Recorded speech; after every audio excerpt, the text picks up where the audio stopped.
අපි සාකච්ඡා කරන්නේ ඔබේ 7 ශ්‍රේණියේ පාඩමක් කාටසීය තලය. හරි කාටසීය තලය 23 වෙනි පාඩම මොකද කාටසීය තලයක් කියන්නේ කියන එක. අපි නිකන් හිතන්න ඕගොල්ලන්ගේ ගෙදර තිබුණා මෙන්න මේ වගේ කොහේ මුල්ලක බැඳුණු මකුණු දැලක් ඔබ දන්නවනේ කොටු දැලක් කියලා මකුණු දැලක්. right? මකුණු හිටියේ මෙන්න මේ වගේ ස්ථානයේ මම ඒක ලකුණු කරන්න M කියලා. right? මකුණු හිටියේ මේ M කියන ස්ථානයේ. තව කැරබොත්තෙක් හිටියා මේ දැලේම පැනලිච්ච මෙන්න මේ N කියන ස්ථාන. කාර්ය තලය අවබෝධ කරගන්න ඉස්සෙල්ලා මම ඔබට සරල අදහසක් කියන්නේ මකුළු එකේ සහ කැරපොත්තෙක්ගේ පිහිටීම පිළිබඳ. හරි? මකුළු ඔබ දන්න මේ වගේ කොටු දැලක් තමයි කියන්නේ. දැන් මම මෙතන මේ දැලේ මේ කෙළවර බිඳුව හැටියට ඒ කියන්නේ සිරස් මේ සිරස් තේරිය ඔනේ මෙන්න මේ අතර තියෙන එකයි අපි කියන්නේ සිරස් බිඳුව හැටියට එතන ඉඳන් ඊළඟ අර net එක වගේ විල තියෙන දැල පළවන තීරුව සිරස් අතර තියෙන හන්ද අපි ඒවට කියනවා තීරු. මේ අතර තියෙන ඒවා අපි දන්නවා තිරස්. ඒවට අපි කියනවා තේ. ඔන්න මකුළු වගේ දැලේ තියෙනවා අපි නම් කරගත්ත පළවන තීරුව, දෙවන තීරුව, තුන්වන තීරුව, හතරවන තීරුව කියලා හතරක්. තවත් තියෙනවා. අපි මේ නම් කරගත්ත පොඩි කොටසක් මකුළුව සහ කැරපොත්තගේ පිළිබඳ විස්තරය කරා. මේ පැත්තේ තියෙනවා පළවන පේලිය, දෙවන පේලිය, තුන්වන පේලිය සහ හතරවන පේලිය. දැන් ඔබට අවබෝධයක් තියෙනවා මේ සිරස් ඒවා තීරු හැටියට තිරස් ඒවා අපි නම් කරගන්නවා පේලිය හැටියට. ඔන්න දැන් මට කිව්වොත් කියන්න කියලා ඉස්සෙල්ලා තීරු පාවිච්චි කළ මේ මකුළුවගේ පිහිටීම ඔබ කොහොමද කියන්නේ? මකුළුවා ඉන්නේ දෙවන තීරුවේ තුන්වන පේලිය. මේ පැත්තට මේ තීරුව දෙවන තීරුවේ තුන්වන පේලිය. මේ දෙවන තීරුවේ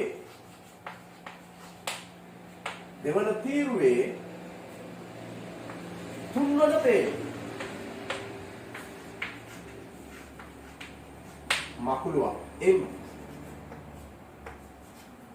කියන්නේ ලක්ෂයක් නම් නැත්තම් අපි කියන විදිහට මකුළුවා නම් මේ කොහොමද අපි කියන්නේ දෙවන තීරුවේ තුන්වන පේලිය. හරි?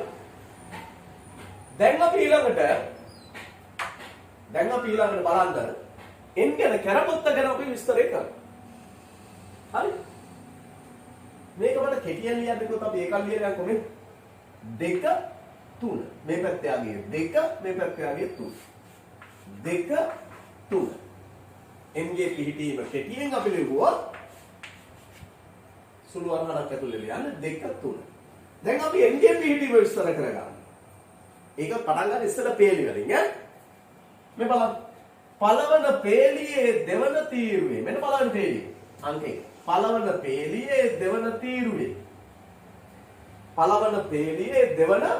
තීරුවේ හරි දැන් පුතේ නම් අපි මේක කෙටියෙන් ලියනවා කොහොමද කියන්නේ පළවන පේලියේ දෙවන තීරුවේ මෙන්න කෙටියෙන්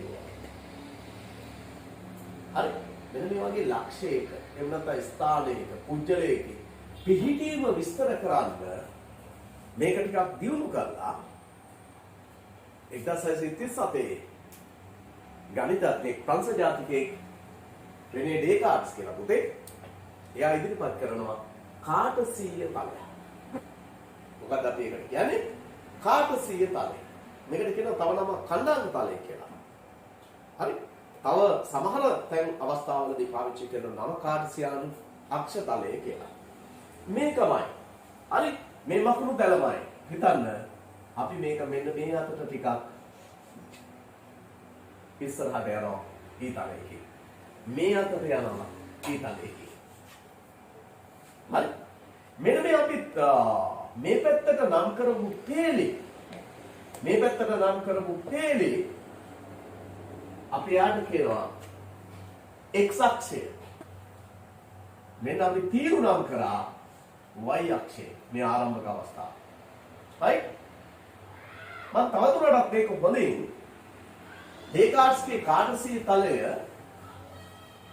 මෙන්න මේ විදිහට ඇඳලා පෙන්නුවොත් මකුණු දැලට අමතරව. හරිද පුතේ? මෙන්න මෙහෙම.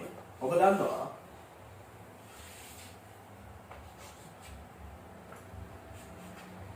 මෙන්න මෙතන මේ පැත්තට තියෙන සංඛ්‍යා රේඛාවක් මේ පැත්තට තියෙන සංඛ්‍යා රේඛාවක්. මෙන්න මෙතන කොහේ අංශක 90යි මේ සංඛ්‍යා රේඛ දෙක මෙහෙම අදින්න. එහෙනම් ඩේකාර්ට්ස් කිව්වේ පුතේ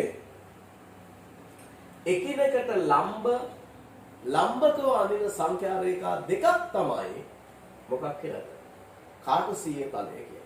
මේක පාවිච්චි කරන්න පුළුවන් මොකටද? ස්ථානයක පිහිටීම විස්තර කරන්න. right? ස්ථානයක පිහිටීම විස්තර කරන්න. මෙන්න මේ අතට අදින තිරස් අතට අදින මොකද්ද වචනය? තිරස් අතට අදින සංඛ්‍යා රේඛාවට අපි කිව්වා x අක්ෂය කියලා. x කියලා. ඒ වගේම සිරස් අතට අදින මේ අතට අදින මේ අපි යාට කියනවා y අක්ෂය කියලා. ඔබ දන්නවා සංඛ්‍යා රේඛාවක් බිඳුවෙන් පටන් ගන්න. එහෙනම් මෙතන මේ අතට අදින අක්ෂය බිඳුව මේ අතට අදින අක්ෂය බිඳුව. හරිනේ? මේ අතට අදින්නේ බිඳුව නේ? මෙතනින් පල්ලෙහා ඍණ තියෙනවා මේ පැත්තට ධන තියෙනවා. මේ පැත්තට ධන තියෙනවා මේ පැත්තට ඍණ තියෙනවා. ඔබ 6 වසරේ ඉගෙන ගත්ත සංඛ්‍යා රේඛාව මේ 1 2 3. මේ පැත්ත තමයි ඍණ 1 ඍණ 2 ඍණ 3. now ඔබ දන්නවා මෙතන අක්ෂය කියන්නේ බිඳුවයි සංඛ්‍යා රේඛාව. මැද හරි අපි අර ධන නිකිල ඍණ නිකිල කියලා කිව්වා. ඒ වගේ මේ පැත්තටත් එනවා. ඍණ 1 ඍණ 2 ඍණ 3 ඍණ 4 දක්වාම යන පුළුවන්. ඍණ 3 ඍණ 4. මේ පැත්තට අපි ලකුණු කරනවා. සමාන පරතරයන් කියන ලකුණු කරන්නේ. ඒක තමයි වැදගත් දේ. ධන 1 ධන 2 ධන 3. එහෙනම් ඔබ දන්නවා මෙන්න මෙතන මේ පැත්තට ඇඳපු සංඛ්‍යා රේඛාවේ යගයක් බිඳුවයි මේ පැත්තට ඇඳපු මේ x අක්ෂය කියලා නම් කරපු සංඛ්‍යා රේඛාවේ යගයක් බිඳුවයි. අන්නේ අගයන් දෙකම බිඳුව වෙන තැනට කාටසීය තලයක අපි කියනවා දුවේ පුතේ මූල ලක්ෂය කියලා. මොන ලක්ෂය කියලාද අපි කියන්නේ? මූල ලක්ෂය කියලා. සංඛ්‍යා රේඛා දෙකම හමු වෙන තැන මූල ලක්ෂය. එකිනෙකට ලම්බකව ඇඳපු තැන. දැන් අපි බලන්න මේ කැරපොත්තාගේ සහ නකුළුවාගේ කතාව අපි මේ සංඛ්‍යා රේඛාව පදනම් කරගෙන විස්තර කරොත් මෙන්න මේ විදිහට ලකුණු කරනවා. මේ බලන්න. මෙන්න දෙක. මේක තමයි අපි අර කිව්වේ. මේ තීරුව 2යි 3යි. අපි ලක්ෂයක් දෙනවා m. මොකද ලක්ෂය m. එහෙනම් එයාගේ අගයන් දුන්නේ මොනවද? මෙතන මේ බලන්න.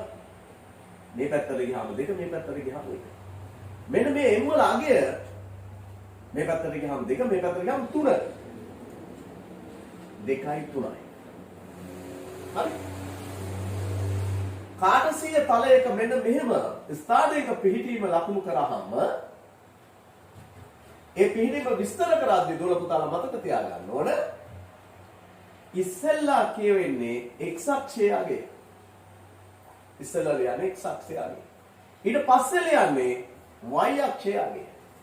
මේ x අක්ෂය අගයට අපි කියනවා මේ දෙකට x කණ්ඩාංකය කියලා.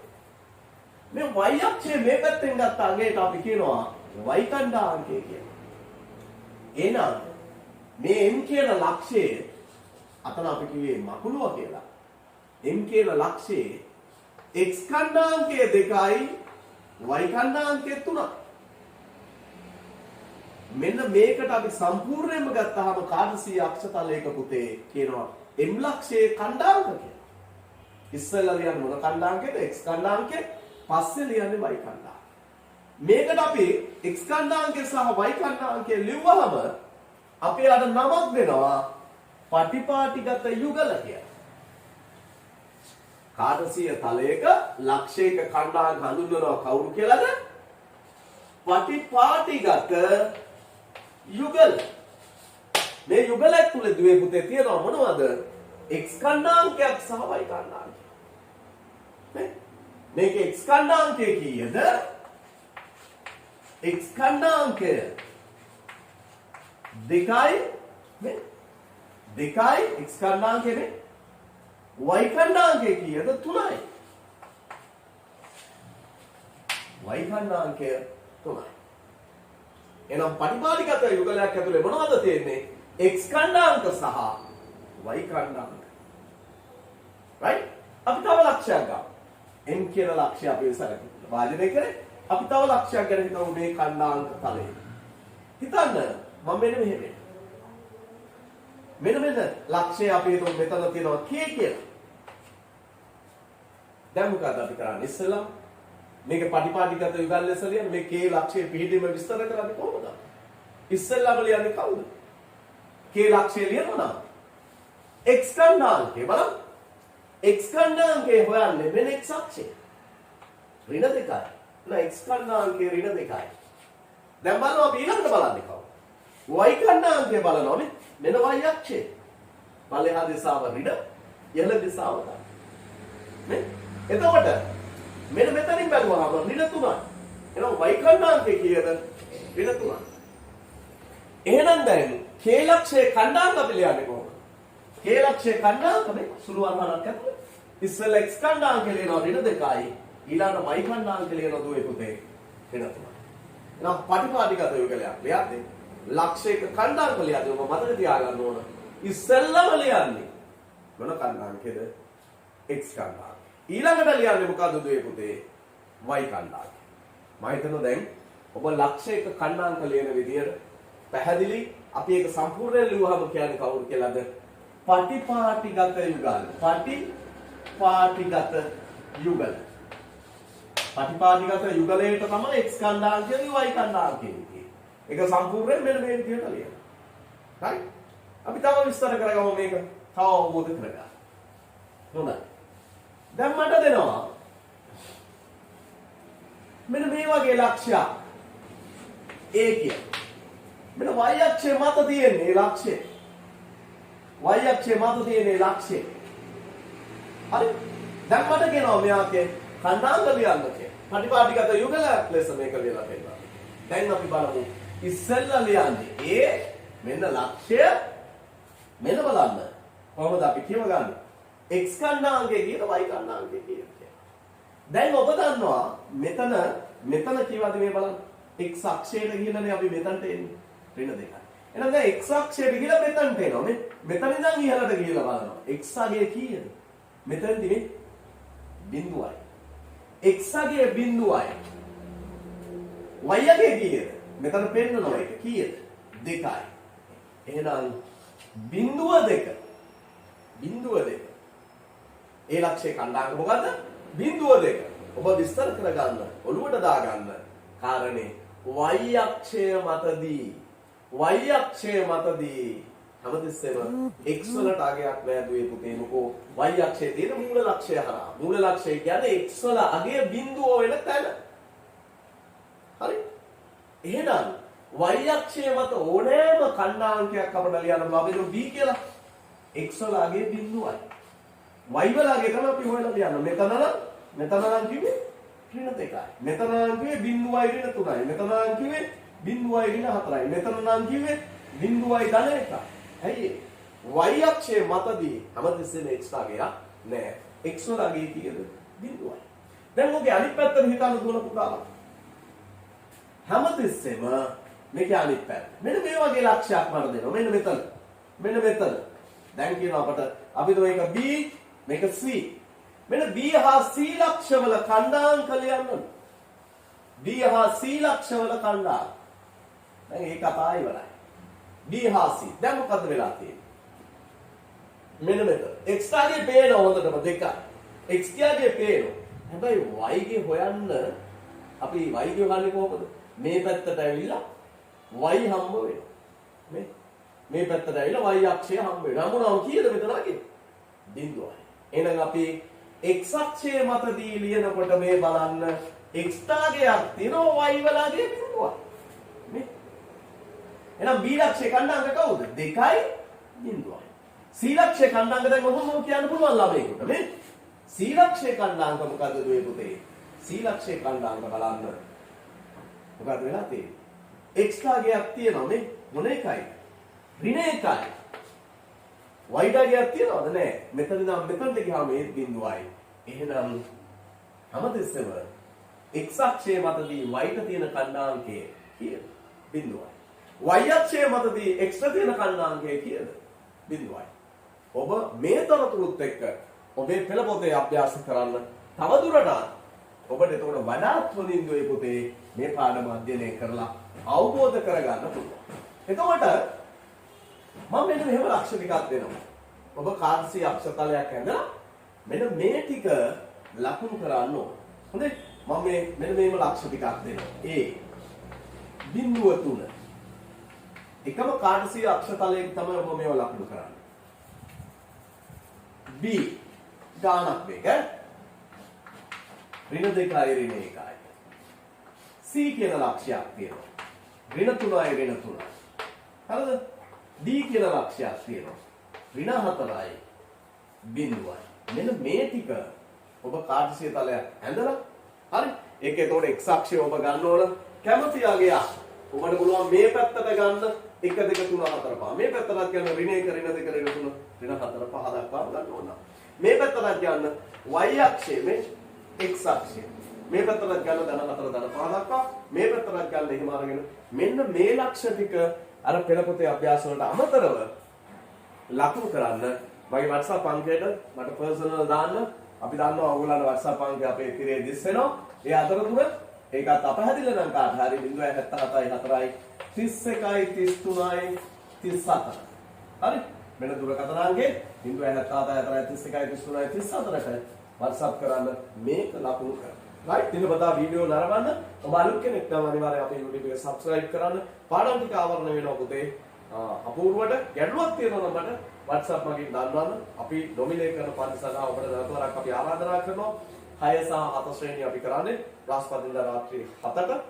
සමහර දවසක මේ දවස්වලදී අයහපත් කාලගුණික තත්ත්වය හන්දා නොකරුණා අපි ඉදිරි සතිවලදී අනිවාර්යයෙන් මේ දිනේට පන්ති කරනවා. එහෙනම් ඔබ